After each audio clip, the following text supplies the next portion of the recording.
Morning, Steve Reed in Chicago with the morning grain comments. Well, Tuesdays are usually days in which we have a lot of numbers to digest. And yesterday, the USDA dropped corn and soybean crop ratings as expected.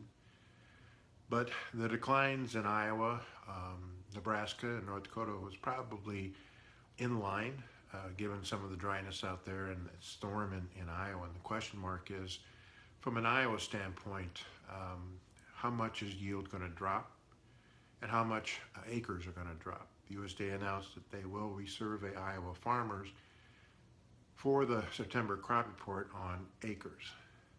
So we did see one private crop analyst that suggested that the U.S. corn yield is still 180.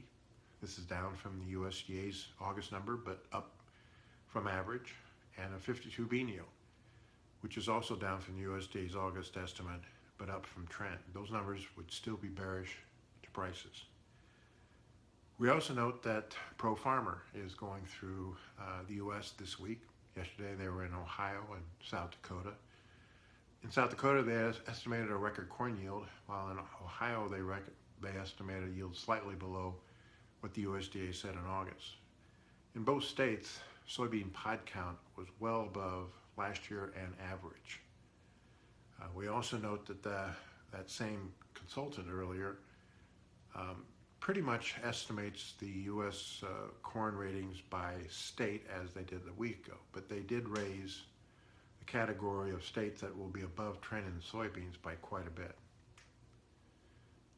So we also have to look at a change in the weather pattern. Right now the U.S. Midwest is dry. Temperatures are pretty close to normal. The midweek next week, both the American model and Canadian model show rain events. European model is not yet convinced. That would be a pretty big change in the weather and offer resistance to the market. There's two compelling tropical issues. One is in West Coast U.S. There's a tropical storm that will go up to the PNW and eventually into the U.S. Midwest, adding moisture.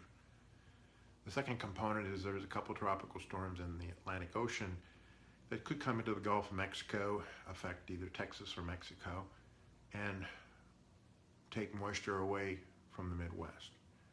So we'll have to kind of deal with that. But I think the more the GFS and American model shows that there is chances of rain next week, the more pressure we could put on the corn and soybean market.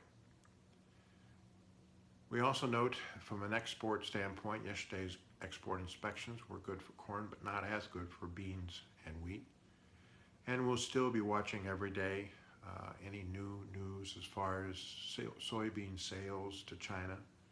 Yesterday there was wheat sale, hard red wheat to the unknown. Initially the talk was China, which helped the wheat market, but now there's uncertainty of who the buyer actually is. As far as competition goes, Black Sea prices are still below U.S. French prices have rallied because of China buying. And the corn prices in South America are still cheaper than U.S. We do note that Argentina remains dry, and they are about ready to get into their planting season. So that could be supportive to the corn and bean market down the road. Funds yesterday, big buyers in corn covering shorts, big buyers in beans, big buyers in meal. This is all kind of chart related more than anything else. And we have a couple of consultants overnight saying that we are putting a summer top in prices yesterday. Farmers did pick up selling old crop corn, old crop beans, and new crop beans, but still are reluctant sellers of new crop corn. As always, these are my thoughts and not those of ADM or ADM Investor Services. Have a safe and profitable trading day. And remember, try to treat people like you yourself would be treated.